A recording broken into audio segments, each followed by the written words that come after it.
Na uchawi huu kwa haya tuliyoyataja hapa, mafundofundo, maneno ya kuombaomba, wanaomba mashaitani na majini, maneno yasiyofahamika, makaratasi yenye maandishi yasiyosomeka wanayasoma wao wenyewe, haya yanaathiri mioyo. Huu ni uchawi, unaathiri miili, hutia maradhi, mtu akaugua, huua mtu akafa, hutenganisha mtu na ampendaye, baba na mwanawe, mama na mumewe, mwalimu na mwanafunzi wake, muajiriwa na bosi wake, na kuendelea. Huathiri kama alivyotuambia Allah kwenye Qur'an, fayataallamuna minhuma, wanajifunza kutoka kwa malaika wawili wale, ma yufarriquna bihi baina almar'i wa zawji, mpaka kile kiwango ambacho wanaweza kutofautisha baina ya mtu na mkewe. Allah ametuthibitishia kwamba uchawi unafarikisha, lakini haufarikishi ila kwa amri yake, lakini unafarikisha kwa amri yake. Bali upo uchawi unatia wazimu, mtu amekuwa mwenda wazimu, katupiwa uchawi. Tunaelewana jamani hapa?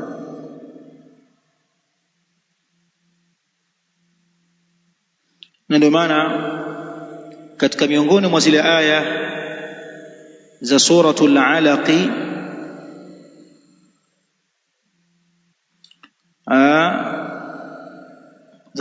sura al-Alaq, al-Falaq, qul a'udhu birabbil falaq min sharri ma khalaq wa min sharri ghasiqin idha waqab wa min sharri naffathati fil uqadi.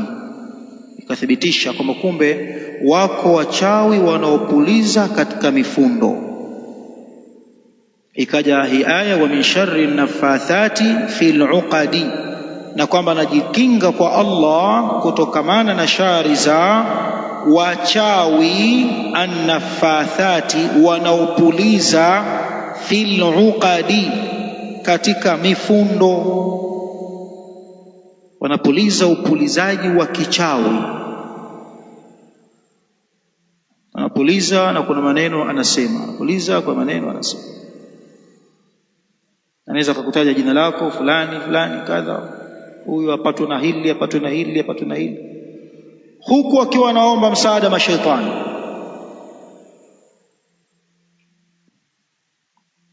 Na ndio paka imekuja hadithi kutoka kwa mama yetu Aisha radhiallahu anha kwamba hata mtume wetu sisi alirogwa alayhi salatu wassalam, na ukamwathiri uchawi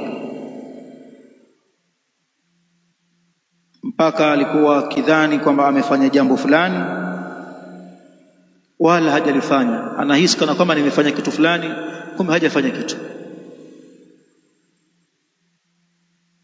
Mpaka siku moja akasema kumwambia mama Aisha radhiallahu anha, atani malakani, walinijia mimi malaika wawili, fajalasa ahaduhuma inda ra'si, mmoja wao akawa amekaa upande wa kichwa changu, wal akhar inda rijlayya, na mwingine amekaa usawa wa miguu yangu. Wakawa wanaulizana maswali, mmoja yuko upande wa kichwa, mmoja yuko upande wa miguu. Ana nini huyu bwana huyu? Mmoja anajibu, anasema huyu bwana matbubun, bwana huyo amerogwa. Anauliza tena, wa man tabbahu, ni nani amemroga huyu? Anajibu, tabbahu Labidu ibn al-A'sam, amerogwa na Labid mtoto wa al-A'sam al-Yahudi.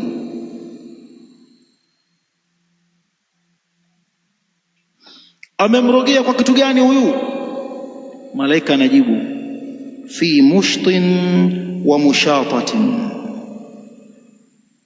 kwa baadhi ya meno ya kitana alichokuwa akijitania, baadhi ya meno yake, na mabaki ya nywele zake na ndevu zake yaliyobakia kwenye kile kitana.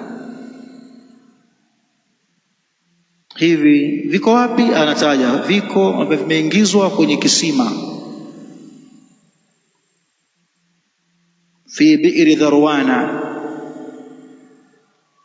vile vimechanganywa na karara la mtende, mithili ya karara la mnazi, wamechanganya wamekwenda kutupa kwenye kisima.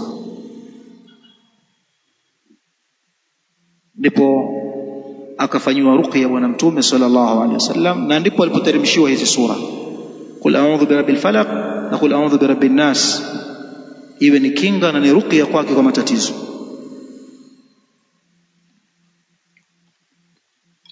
Kwa hiyo uchawi upo, unatenganisha baina ya wapendanao, unatia maradhi. Mtu anaugua, anapelekwa hospitalini, anapimwa, haonekani na kitu. Yako haya mara nyingi tu, watu wanahangaika hospitalini, huyu bwana huyu anaangaliwa mwili wake wote, madaktari wanasema sisi hatuoni, huyu hana tatizo lolote, anaumwa lakini jamani, huyu hana tatizo lolote.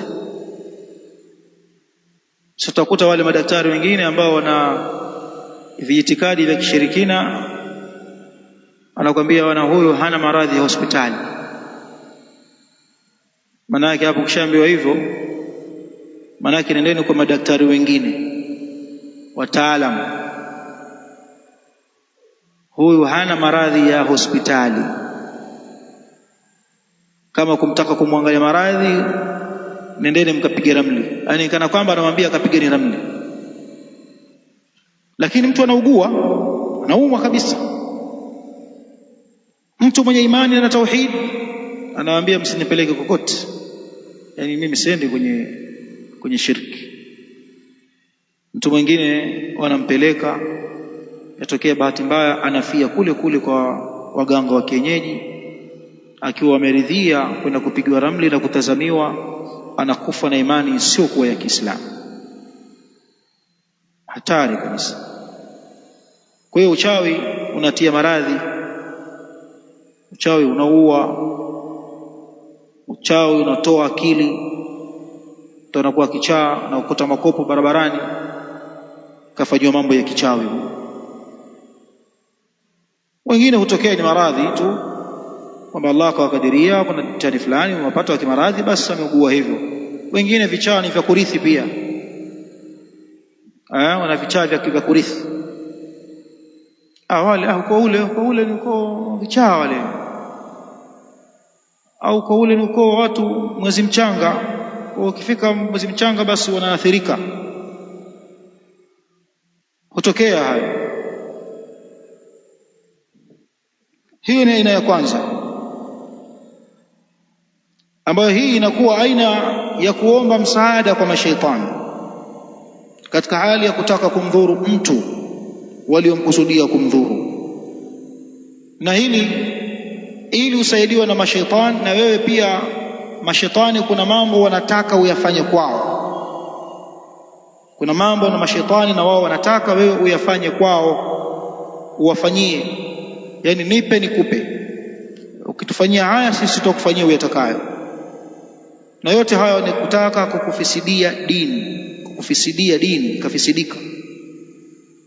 Unaweza kukwambia nenda Mzimuni,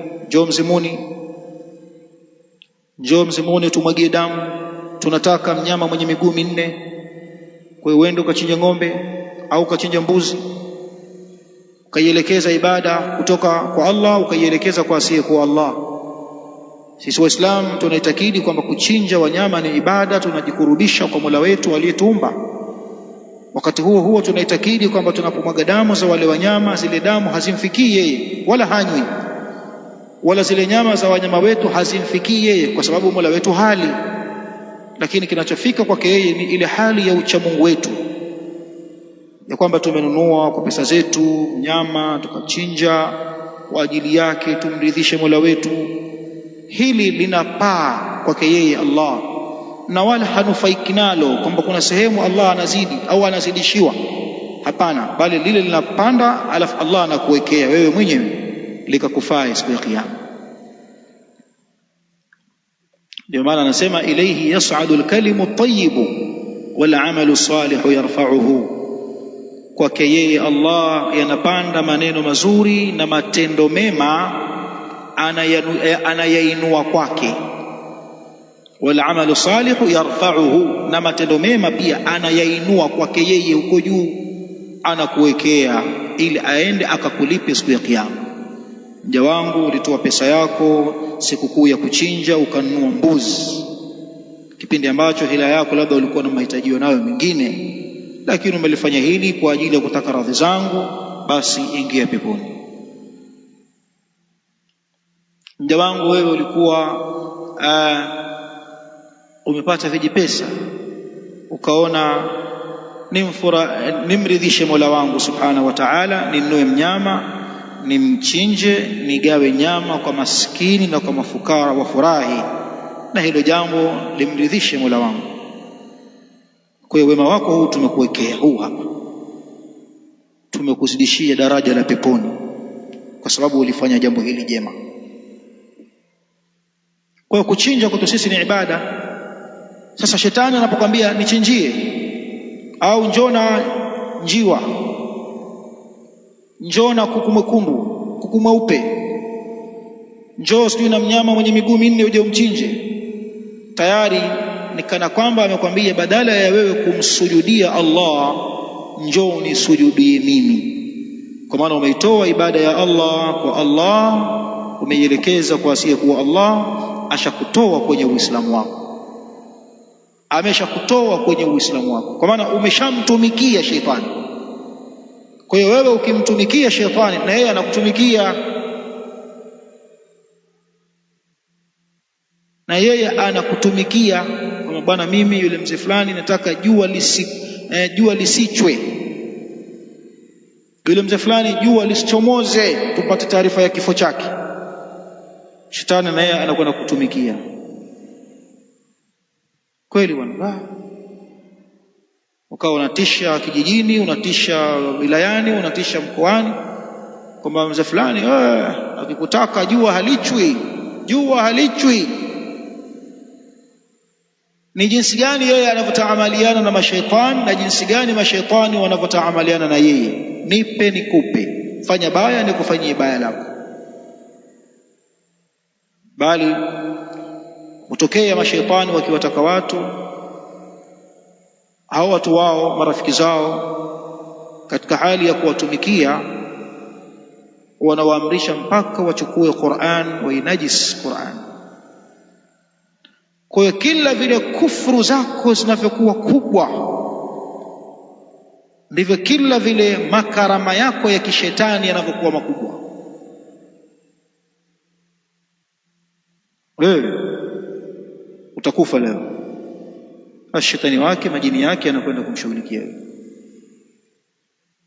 Watu sasa, mzee fulani mchawi yule, kiboko, na unakwenda mpaka unatoka ile nuru ya kiimani, mpaka kukutana na mchawi usoni. Yani mchawi ukimwangalia usoni unajua hili jamaa jichawi, hata kama ni mweupe wa rangi, juso limekuwa la kinyamanyama hivi,